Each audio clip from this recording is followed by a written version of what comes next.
রাজবাড়ীর ৫টি উপজেলাতেই এবার ড্রাগন ফলের চাষ হয়েছে। রাজবাড়ী সদর, বালিয়াকান্দি, কালুখালী ও পাংশা উপজেলার চাষিরা এটি চাষ করে লাভের মুখ দেখছেন। নতুন অনেক উদ্যোক্তাও এটি চাষে আগ্রহী হচ্ছেন। বর্তমানে প্রতি কেজি ড্রাগন ১৫০ থেকে ২৫০ টাকা দরে বিক্রি হচ্ছে।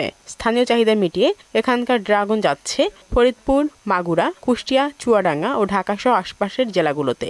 খেতে প্রচুর পরিমাণে ফল এসছে এবং বর্তমান ফল অনেক পেকেও গেছে।